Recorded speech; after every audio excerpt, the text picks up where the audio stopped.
All right, all right, all right. Welcome back. MisFitNation. If you're a veteran and you're struggling or feel like you're leading a path towards the darkness, stop and think about those around you. Think about how they truly value you, how they will miss you. You are not alone. You need to talk to someone. Someone will listen to you. If you feel like you'll be a burden to someone that's in your inner circle, your family and friends, do not hesitate. Call 988 and take option 1. Don't make a permanent solution to a temporary problem. If you're a new listener, thanks for joining us. Please subscribe to our show on your favorite podcast apps. Don't forget to subscribe to our YouTube channel at _MisFitNation. It's _MisFitNation. Subscribe and click the bell. This will keep you up to date with our latest news, episodes, and of course, the stories of our guests. Speaking of which, our next guest is a United States Marine Corps veteran. He helps recalibrate people's mindset to achieve their goals, whether it's battling an addiction, transitioning from one workforce to another, overcoming limiting beliefs, trauma, or even struggling to find your purpose. He helps reassure people that what they're going through is common and they will prevail if they if they let energy to do so. So without further ado, let's welcome Marine Corps veteran Alundas Havens to the MisFitNation. Welcome, Alundas. My man, Rich, thank you for allowing me the opportunity to come on, brother, and share my story. Man, as soon as you reached out to me, I said, "Oh, there's a Marine there. He has to have a message, has to have some funny stories, and of course, a great message of what he's doing now, post Marine life in the world." And I said, "I got to get this guy on here." So here we are, brother. I appreciate you, brother. It's been a journey, man. So, I just gave a little tidbit about you there. If you don't mind, let's hear a little bit more about Alundas from as far back as you want to go through your service to where we are now. Absolutely. So I'll just take it from the top to kind of add perspective for you guys, so you know, like what I was battling throughout this time, and how it's kind of full circle for me now. Like looking back at it and just being extremely grateful. So originally, I'm from Fresno, California. My parents had me when they were 19, 21. So partiers, and I've seen a lot of things growing up. Had a racist stepdad in the mix. So it was one of those of, not believing in some of the shit he would say, and really had an identity problem. I got designs in my hair, I'm ghetto, and my stepdad wanted me to paint a picture and for me to be there. And I learned how to act in those situations. My dad's a hustler type, abusive, both my parents alcoholics, narcissistic. So just kind of struggled with those things. I had a great grandfather that was a POW in World War II, and loved the man to death, but crazy guy. You know what I mean? I just witnessed seeing those things from him. But I knew like the good things with him, like he made me watch all the old war movies and stuff. So always wanted to go to the service. My dad didn't make it too far in his Marine Corps career. And then it was just for me, getting in these situations in life. I needed a way out to be able to go away from home and be able to become independent. I knew that if I would have went to college, I just kept partying and acting crazy, plus kind of my circumstances. So I turned 18, enlisted, and then actually got kicked out of my house right before I deployed. And I was supposed to deploy like in October. Me and my stepdad got in a fight. He swung on me, saying some things one day. And then I called my recruiter the next day, "Hey, brother, I got to leave, ASAP." So 3 months earlier, I left in July. And then it was kind of something to me where it was like, you can change your environment, you could change your surroundings, but you can never really change your true environment or where you came from. So it was, going to the Marine Corps. They were seeing it for me early on, like, you're a leader, picked it out. So I was pissed all the time, like in boot camp, because I was like, I couldn't drill, and that was my deal, but I can do all the pull-ups, I can run, push people. So they would make me do everything. And then they realized I was smart, so I'd be prac cap and do all that stuff. So it was excelling in the military. And then on boot leave, we had a party at my house. My stepdad thought my mom was having an affair because the door closed within 10 seconds.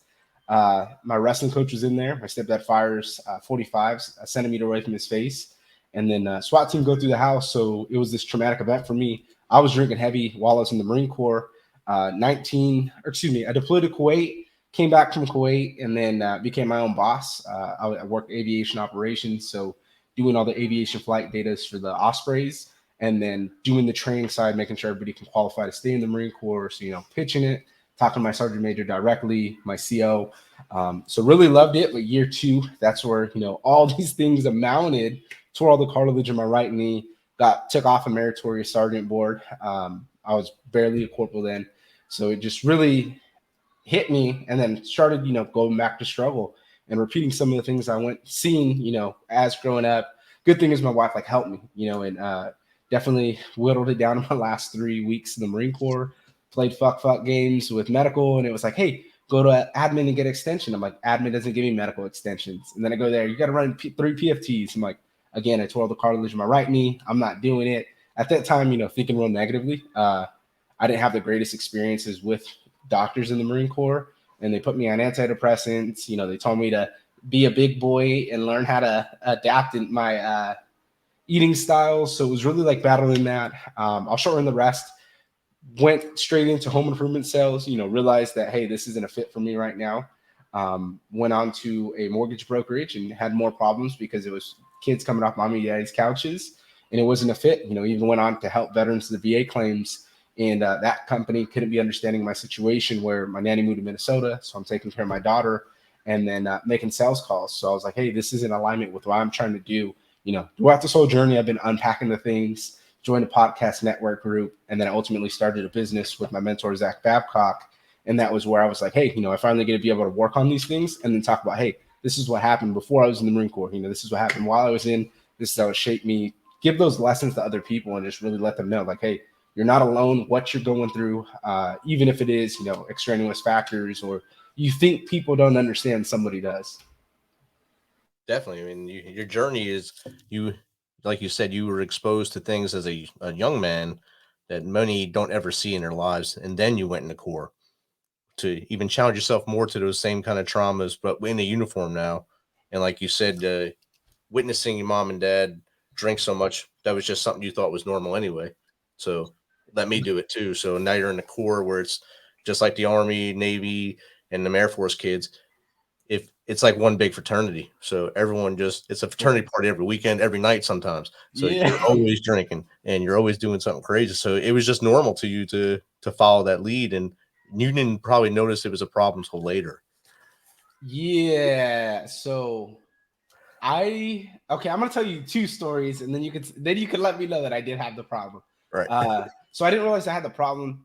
I would be talking openly about the air show, for instance, and we drank from 4 p.m. till 10 a.m. the next morning, and it was just a rager in the barracks. I'm the guy that would put a white sheet from the second deck, and then we'd get a projector and we'd stream UFC fights. But we got banned from doing that because more fights are happening with Marines. So it was I was the big partier one in that. And 2, one of my sister-in-law was like, are you going to stay in the Marine Corps? And that was year 2. I tore all the college my knee, right? So I was pissed at that time. My sergeant major pulled me aside. Hey, buddy, how are you doing? One day you're going to pick up sergeant. And I'm like, Sergeant Major, shut up. Don't be telling me shit like that. I'm not staying in anymore. I hurt my knee. That's where, year 3, when I said that, everything flipped for me. So I'm at a house, or I was at my first time I met my father-in-law, and my sister-in-law, she's one of the people I just doesn't resonate with me. She's real loud, and I'm like, girl, kick back. Are you going to stay in the Marine Corps? Fuck no. My father-in-law is like this super motivated Marine that was only in for 4 years. So love the man to death, but you have to say just good things about the Corps around him. You can't say the dumb things or what we got in trouble for, because he just wants to hear the good things. Right.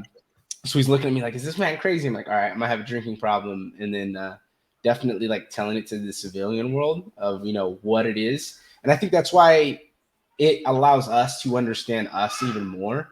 We're in high stress environments. We're always getting screamed at. They don't really show approval sometimes of what you're doing. It's push, push, push, mission, mission, mission, that people go through that. I see numerous of my Marines try to hurt themselves. And it was something where I was like, man, I'm battling this shit as well. But it definitely added the perspective on that of, for instance, I went to, in July, an event, and when I went up there, one of the speakers was the Air Force guy. And I was like, yeah, man, I started telling my story. And he goes, hey, you mentioned you guys used to drink from 4 p.m. to 4 a.m. the next day. He's like, you're masking something. And he's like, did you realize when you're in the Marine Corps, everybody was masking something, whether it was being away from home or whatever it is. And that's why you guys were all, partying like that. And it was something where I was like, man, this whole time I've been saying, oh, you know how we do it in the military, and civilians don't understand, but it's definitely different, when you're around and you observe why some of those things. Don't get me wrong, there's the times where you can have casual fun, but no, we were partying Raiders all the time in the barracks, everything. And like I said, that goes across all services. And I think that the guy you ran into is right. It's everyone's covering something or just trying to, like you said, wash away that stress that we go through every day. And the Yeah. piling up with the mission first, mission first, mission first. Oh, success! Oh, let's have a party. And then if every day you have success, every day you're having a party. And it's just something that it grew on you. It grows on everyone in the military, I believe, as they go through the entire cycle. Yeah, it did for me quick. I was also I had like 7 different billets, so my life sucked. I was the ops chief, so E6 position is E4. So I had to be in the room with all the other staff NCOs, and staff NCOs are like kids because they will all, like a lot of them, they either act professional or they like do these little kid shit. Like, hey, everybody needs to do height and weights this day. This is what that, right? All of a sudden, nobody shows up. Oh, mission, mission, mission. All right, cool. I'm like, the CO mandates that everyone will be here. Now everybody's there. Like, I literally had to put the CO title before it, and he's the one. That's where it's coming from. Was originally what he told me to do. So it was like those games. So it was like I would send read receipts and that, and then I had one Marine that just couldn't get it. No matter what. And I think that's part of where I failed as a leader. I should have opened more about my story of where I came from, and I didn't. So he really struggled with the environment and thinking people thought less of him. Like, nah, bro, we just want you to do the job right the first time and stop talking back. Stop nodding your head and say, yes, corporal, whatever, and then move on with your day. Like, it's not a problem. You know what I mean? But just one of those guys, you couldn't change. So it was all these factors, all the shit back home. When I was actually at the schoolhouse, one of my cousins got stabbed 9 times. And I was just kind of like thinking, like, I'm glad I left home for it. But at the same time, like, I don't want to follow these things that are going on, and even built a wall in my head where like I can't even go home because I didn't want to mess up or be in these situations because I was like, no, I can't do it. You know what I mean? Definitely. And out of this, you have now like a 180 with your mindset out of all that. You started the Winner's Paradigm, the other podcast. It's kind of like you're coaching people with that podcast. You're a dad, you're a leader, you're a veteran. So you got a lot of stuff going on. So those are your victories. And why do you think it's important that we have to start accumulating wins as any person, but especially as veterans?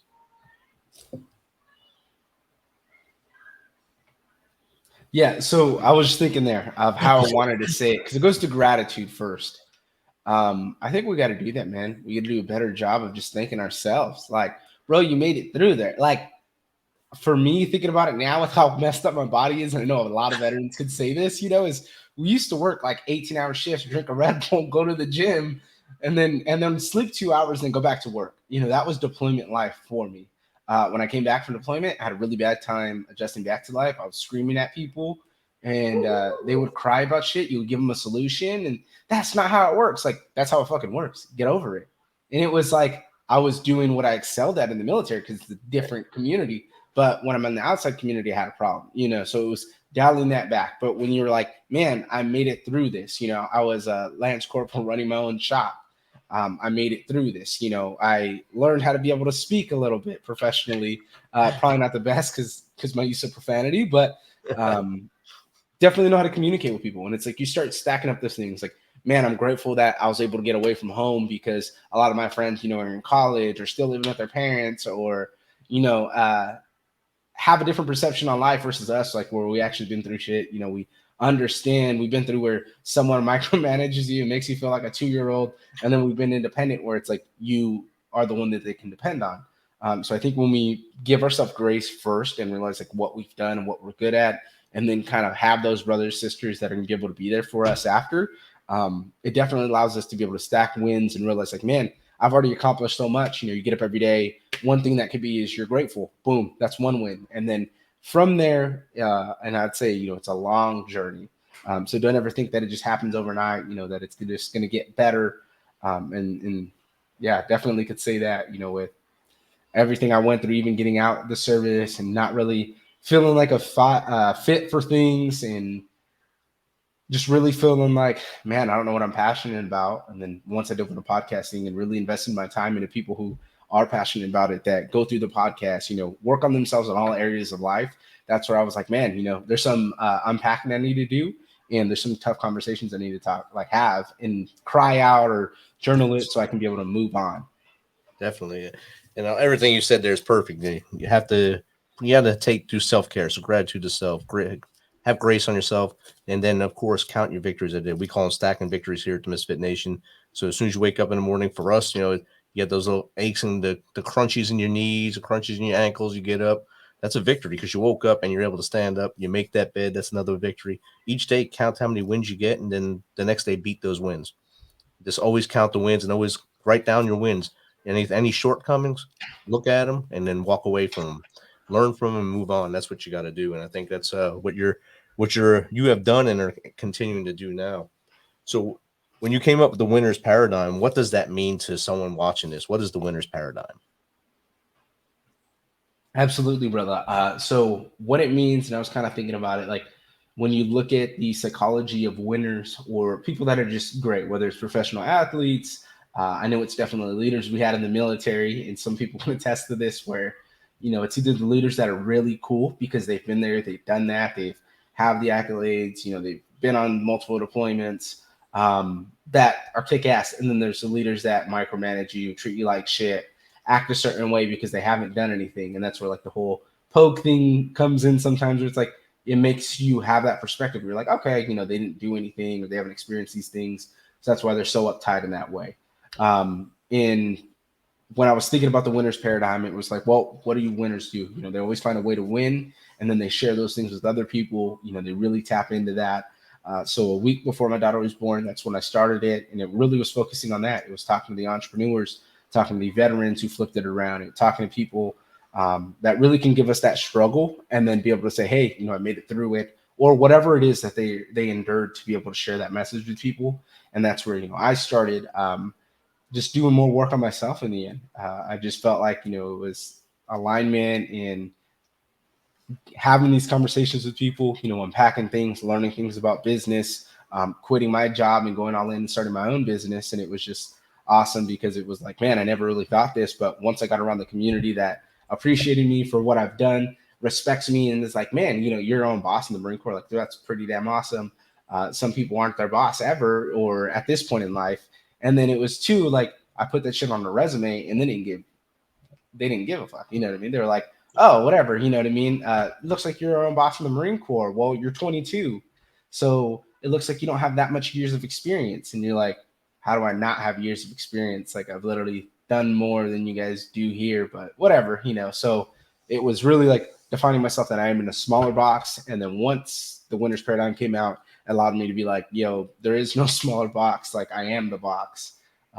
They conform around me because I've been through all these things. I've worked through it. I will find a way to win because that's what we do as men, leaders, women, yeah. Awesome. And what should some of the listeners are out there probably saying, this guy, he really turned it around. He's stacking them victories. He got the winner's paradigm going. What's some things they can do to better themselves? I'd say first it's looking at yourself in the mirror, and then you're going to take some notes. How do I look? Am I tired?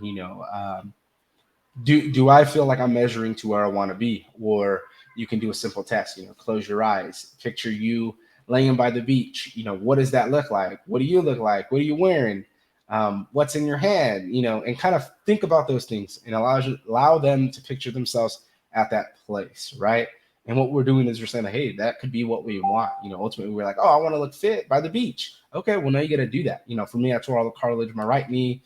I might have really bad shoulder pain, knees, elbows, hips, all these pain throughout my back multiple times. And it's one of those where it's like, it's even a battle for me to be able to work through it. Even today, like I normally wake up at 3 a.m. And I go to the gym, but I couldn't, so I had to get up later, and start putting medication on so I can be able to feel better for tonight when I work out. And it was really knowing myself and be like, hey, this is where I want to be. I'd say that's really what it is for us. Like, we got to redefine our core values. And that was something I got hit with. And it was just like, go to the honor, courage, commitment. And it was like, no, I need to figure out things that are actually going to be applicable to what I'm looking to accomplish. So I made mine into an action plan, and then really just broke on there and like look myself in the mirror. And I'm like, man, do I look good? Do I feel good? What is it? So I like to sleep 4 hours. Yeah, that's not a thing anymore. I need a little bit more than 4 hours of sleep. So I'm telling myself that, hey, how am I going to be intentional with my day? How am I going to be intentional with making these appointments while playing with my daughter during the day, so I can be able to make sure that I'm spending time with her, and it's not just letting her watch TV or play with her toys all day. So it's like reframing those things in my mind, and I'm like, man, and it really gives it to entrepreneurs, to other vets, where it's like, hey, all you got to do is just assess your situation, figure out from there, hey, what's this plan that's going to serve me better? What's going to allow me to measure in all those places that I say I am, and to really visualize myself to where I want to be. Definitely. I mean, that's good tools right there for them to better themselves based in, you're able to give it from your heart and from when your story, as your journey went on. That's awesome. As you went through your transition from the Marine Corps, you said you tried other positions and it just wasn't a good fit until you started to find, you realized your passion. Did you read any books to help you kind of guide you towards your passion, or do you read books now to help you guide? Um, yes. So funny story. Like 2 months before I got out, I was so pissed at myself. I read the book 48 Laws of Power, and I was so mad because the first law of that book is never outshine the master. And I had this staff sergeant that came in for that last like 2 years, really. And that was where, I was done being my boss for 11 months. So I'm already like, oh, I'm the corporal, but I should be a sergeant. I run the shop. You just show up to meetings, you know what's going on. Like, you just deal with the higher politics stuff. I have everything ran. Like, that's how a shop should have ran. That's how all the other ones ran. No, she wants to micromanage, but on just the bare minimum things. So it was one where I used to always fight her. And I used to always be like, staff sergeant this, and I read that book and I read that first one, and it was like never outshine the master. So I would let her know, like, hey, this is what needs to happen. These are, she would always want to know, like, the contingency plan, like, if it didn't work, or how to be able to talk to the sergeant major if you had these questions, because they hit you with this off the wall things all the time. And are you going to provide this? Are you going to provide this? You're like, yeah, no one does that. Well, you better do it, because it's on the SOP. So in my case, it was letting her do that. She shined. It didn't shine well. Everybody realized that she wasn't the one really doing anything. It went down to me. So I let them know before they deployed, hey, fix this in the shop so you guys can be able to have a good workplace for being on deployment. Unfortunately, they didn't do it. So they repeated history. But I was just like, I know how a shop is, because my first staff NCO, great individual, terrible leader. Why? Because she's one of those that will just drill you for it, won't teach you, figure it the fuck out. And then you're just like a little kid, back and forth and back and forth. And can I touch this? No, that you can't touch that, so that's how it was doing the assignments. But 48 Laws of Power is the first one. The second one that hit me was 50 Cent's book, Hustle Harder, Hustle Smarter, because it allowed me to be able to see, like, from the street point of view that he had to going in the corporate world. So in my case, it was like learning best of both worlds. I survived before the military, I survived in the military, and then after. And then I would say also David Goggins' book. I just loved it so much because that's like my inner dialogue. And I feel like that's a lot of us, that we were used to being yelled at. So it's like we yell at ourselves, but it was really like motivating. And I don't really like using motivation, excuse me. So inspiring myself to be able to be like, hey, you got to be able to do this. So that was pushing myself, whether it was kind of like on deployment, when it was tiring, you got to be able to get up and do a workout. You got to be able to get up and do whatever you need to do, even though you don't want to. So I definitely say check those three out. Awesome. I mean, it's 3 good books, and you got 50 Cent in there. So 50 Cent is always going to give you something good, whether it's his music, his business sense, and that was his writing as well. So he's been all around the map now, and acting too, of course. So he's everywhere you look these days. So he's not as big as Ice Cube, but he's up there. So. Exactly, brother. And that's kind of, for me, that was like one of my favorites when I was a little kid. So I heard that book came out, and then I just wanted to learn, because I kind of was struggling with that. I still had that identity issue of I don't read books type deal. So it was just like, so what? You don't read books? You know what I mean? Pick a book that you do like. And then I realized it, and I was like, you know what? I actually like business books. So then I dove into business books after that. Went to school, but just didn't feel any value out of school either, because it was kind of hard. Good thing is I went to National University, which is all veteran based for the most part. So pretty cool in classes, because everybody feels the way I do, and everybody else has anxiety. So we're not all, talking about things. So it was like 90% veterans. But I'd say that definitely helped me because I tried to do like a community college and learn that that's not the place for me. You know, I'm not that point in my journey to be sitting with these kids. Yeah, it's rough. I'm going to school right now for my PhD, and I That is think awesome. I am the veteran in the class. So it's very weird listen just reading what they write in discussions, and then coming from my service point of view and writing things. They always say, "Whoa, whoa." So it's a weird feeling. So No, I get you 100. I actually offended somebody in one of my classes because they like made us write about it was like on race or like political tension in our country, and then I just like went through it and I'm like, I was like, yeah, like in the military, like no one cares. You know what I mean? I'm like, we have a party outside. You got the dude with fucking cowboy boots, a cowboy hat on, the other one in a sombrero. Like everybody's wearing something, but we're all collectively being together because we're in this situation. We care for one another. Like you have to. So I was like, I really don't see people as that. I see them for their actions and kind of what they say.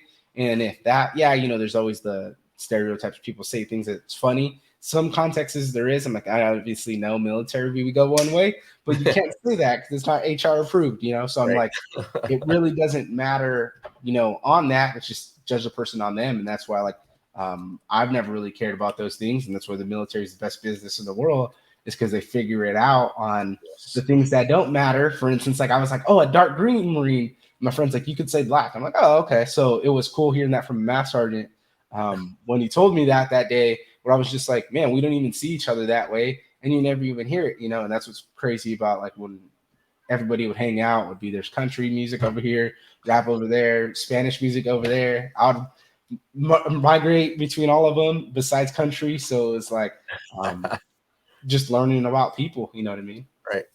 And that's probably one of the biggest secrets of the military, the diversity in the military. And the biggest gang in the world is the U.S. military, and it's the most diverse gang you'll ever be in. Yeah, absolutely. Yeah. So you got out, you did this evolution of Alundas here.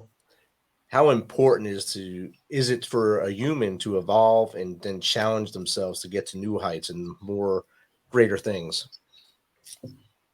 I mean, it's something we've always done. You know, we've always done it since we were a little kid because you had to evolve, you know, from going to being the big kid from sixth grade to going into seventh grade being scared, you know. So it was one of those where it's like we've always evolved somehow and we evolved into the military to be able to get through boot camp. You know, some followed it a little more than others in had that mental fortitude to do what was right or to be able to push themselves, you know, during that time where it sucked. And then even in our career where it's like, doing the dumb shit, you know, having failed all the time in cleaning. Like we don't want to clean 24/7. That's not our job. Or they're hearing you're a Marine 24/7, so you need to come into work. Like, nah, that's not how it works. You know, I shouldn't be working every single day, all day long, but they can do that, you know. So it's one of those where it's like you push yourself, you figure out what it is for the moment, and then you elevate from there. And we would always, you know, like deploy and then decompress when we come back. You know, want to make sure that we're in the best shape and really taking that time for ourselves. And that's what we do as people,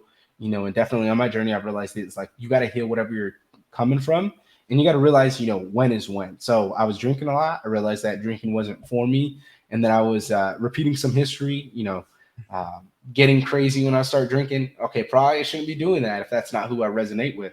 And then doing that inner work on me. So it was, you know, getting a journal, crying it out, writing it out, talking to my buddies, and then really having those times where like you regroup. You know, I had one buddy recently, and I would say that even, you know, as I've been doing work, it just reminded me even more like send texts and really be there for our brothers and sisters because he took his own life. He was active duty still. So it was something for me where I was like, man, you know, we try it, but really, are you actually trying or do you say it? So for me, it was like, yeah, you know, I've been trying to reach out, but I know we all get busy. So it was like sending the one a week or doing something that I can be able to help my brothers and sisters because that definitely sucked. That was a dude I competed with all the time, looked happy. I only seen him partying. And then I stopped partying, never seen the dude again. So it was one of those for me where like it kind of hit home a little bit. Wow, well, that's a tough one there too. Like you said, most times there isn't no outward sign, so it's Absolutely. not really much we can do. But if, like you said, if you say you're going to be there for someone, actually be there and actually hit them up weekly, monthly, have a set schedule to talk to them. That way, everyone knows everyone's on the up and up, and not mid range or going down and into that spiral and darkness that that we like to see and or come up with the 22 a day thing?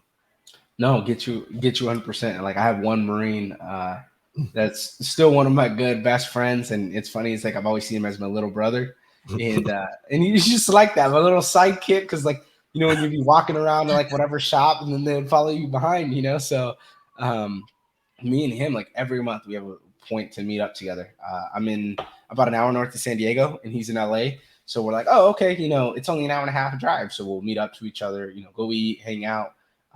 Because that was the one, I always took care of. He seen me at bad times in the Marine Corps. I seen him at bad times. So it was like we mutually were there for each other, even though the rank was there earlier on. Right.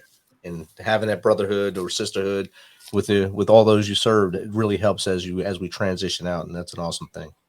Absolutely, brother. So, Alundas, we've talked about a lot of stuff in a little bit of time too. So, talk real quick. Tell people how they can get in contact with you to talk to you, have you on their show, or even just learn more about you. Absolutely, brother. So easiest way, social media, Alundas_Havens, and then the podcast is the Winner's Paradigm podcast and the winnersparadigm.com. Easiest way to find me. Awesome. And that'll all be in the show notes. So all you got to do is click in the notes and find that, or his website scrolling across the page right now, across the screen right now. If you can scan that real quick with your eyes, you get that, you're good. If not, it'll be in the notes. Just click on it and visit Alundas and give him some business. Alundas, thank you again for reaching out and coming on, and thanks for all you've done and all you are doing. Thank you, brother. It's an honor to be able to come on your amazing platform as well, brother. I love what you're doing here. Awesome. Thank you very much.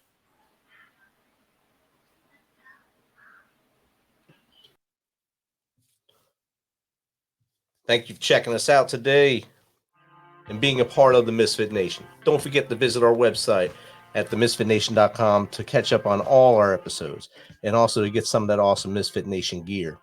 As always, be humble, stay hungry, and keep hustling. As we are. Misfit Nation.